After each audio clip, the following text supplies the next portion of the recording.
for that one spot. As we have spawning up to the top left-hand corner, representing Team Liquid, it's Snute. And down to the bottom left, we have, representing CM Storm, it's Polt. Yes, it is. Polt would knock another European out if he was to win this series, and this is the European qualifier, and there's only one European actually going to Katowice at the moment, and that is Naniwa. With his second place at the Intel Extreme Masters New York, losing out to life there in the finals. I wonder if we are going to have a European. Obviously, a lot of people would like to see one. I'd love to see one, but I'm not sure if it's going to work. It's going to be difficult. A lot of good Koreans still left in this. Yeah, you got people like Polt and Dia still in there as well. I'm under the impression Hyun's probably still in there. I haven't quite checked the brackets out. No. I can't look right now. Oh well. No worries. But yeah, still quite a lot of them battling for a spot. So, we'll see. We shall see. So far, we had a Korean qualifying through the American qualifier, Jackji. A Korean living in Europe who qualified through the American qualifier. So good job, Jackji. Well done. Yeah. You are truly intercontinental. All right, into this game. Reaper opening from Polt. Surprise, surprise. And My screen went black. Apollo. My screen went black. Oh, okay. Okay, that's back. It's done now? Yeah, it went black. Okay, brilliant. It is done. So, not much else going on in this game other than that Reaper opening against Hatchery first. Surprise, surprise, who would have guessed? And Snoot's probably just going to go into that spawning pool. Anything else would be absolutely crazy. Yeah, you can't really open up I mean, you can, but not against a player like Polt, who almost every single game goes for the spawning pool. I mean, goes for the Reaper expansion, sorry. So you need the spawning pool to come down next. Yeah, just rallying on out here. Probably going to throw that command center in just a little bit after this. Reaper does mosey on out. Throws down that spawning pool. So Snute in general, here in 2014, did he qualify? He did qualify for Premier, right? Snute? I'm pretty sure he did, yes. Yeah, because I'm almost certain. He was the funny thing about Snute is that, you know, he actually was playing in WCS America the whole time last year, but now has come back to Europe and is looking to play it out in Europe, which I'm happy to see, because Snute actually going over to America, I was a little bit sad. I like Snute. Yeah, I think it was mainly because he was living in Korea at the time and wanted to play on the North American server for the qualifiers rather than try to do Europe. Makes a lot of sense. It really does. It can be difficult playing from Korea to Europe, and that's what some of these players are having to do, I think. So, tough times ahead of them. These positions that both the players are spawned in, not ideal for Snute here. If he wanted to take his fourth command center pointing towards Snute, pointing towards Polt, that means that he would have to defend in two locations, on the left flank and the right flank, while protecting against drops that could just go straight to the natural. He may decide to take a fourth base on the other side of the map as well, so we'll see how this game's going to go out. And obviously, if Polt absolutely is going to be taking the base that's slightly north of his natural, whether it be his third or fourth, he's going to be really close when it comes to reinforcements close to where Snute will be mining from. I do prefer these positions for the Terran player, if I had to choose one myself. Yeah, it looks like Polt here is just keeping his second Reaper actually down, just to deny any scouting. Those Lings are actually going to come along and have a look around, but one Reaper's going to be able to dispatch of those pretty quickly and not really suffer too much. As, well, fortunately for these two Lings, they're not going to get a whole lot done, I don't think. And Polt not changing his build from game 1 to game 2. Throws down the starport immediately as the factory completes. And it was scouted too, the starport. That's a really good scout there from Snute.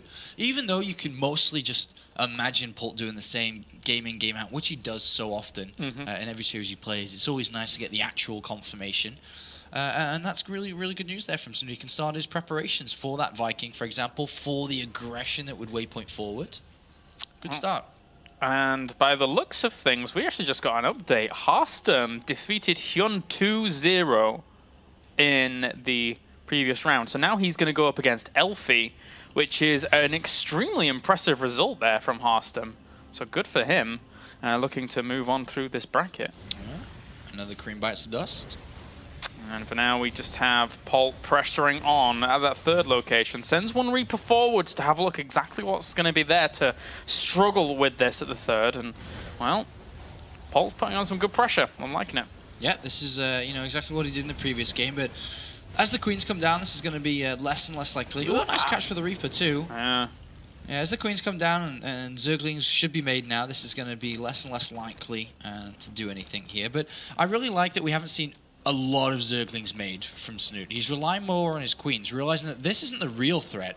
The actual threat comes a lot later, and if he built Zerglings to deal with this one, which isn't the real threat, then that lowers his drone count for when the real one comes. So yeah. I do like this small addition, a small little change from Snute. It is a little bit riskier. Obviously, if these Hellions just run at the natural mineral line, there's nothing to stop them. But he doesn't know that.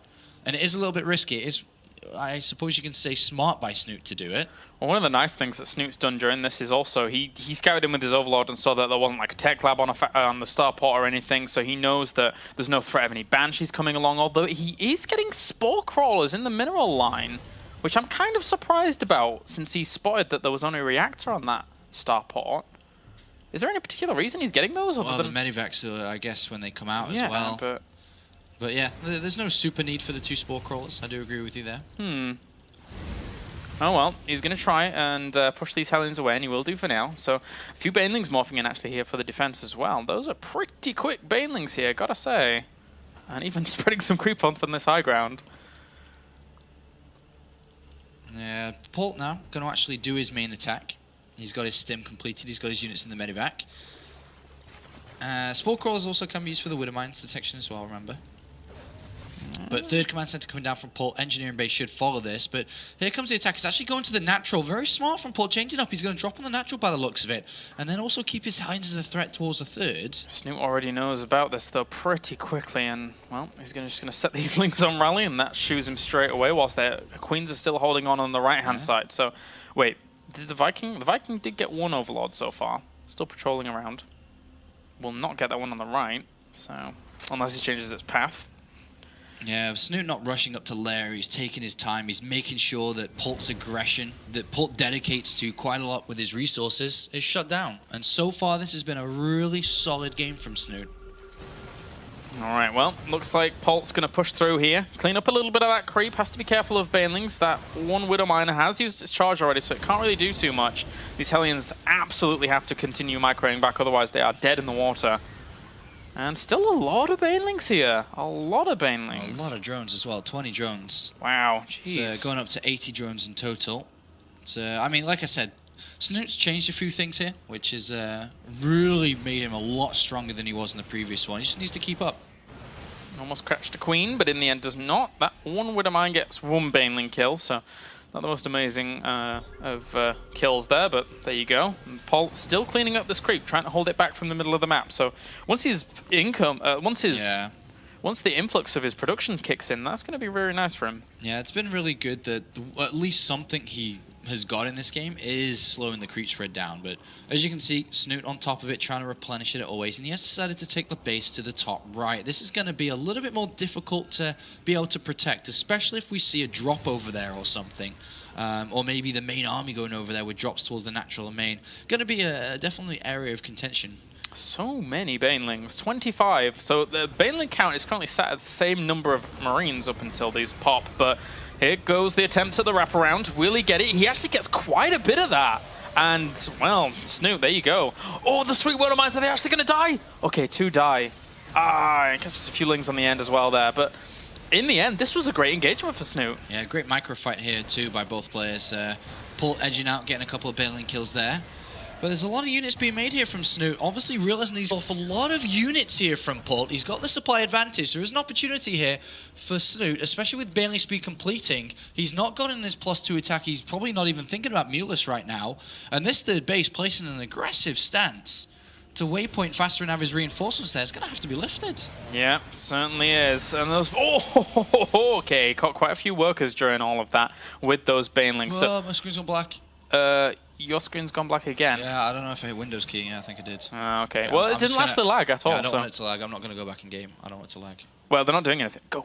No, quick. No, it'll lag, and I've already lagged twice. As you can stay desktop. I'll just watch it from a different screen. All right, okay then. So, 2 more factories get added on here for Polt. So he is actually going to have a lot of Widow Mines once again. Whoopsies, you say you're going to watch it from another screen, and I just rock it up to the right-hand side. But Okay, so, and a lot of creeps spread down this left-hand side as well. Snoot's got up to 5 bases. This is fantastic for his economy. Yeah.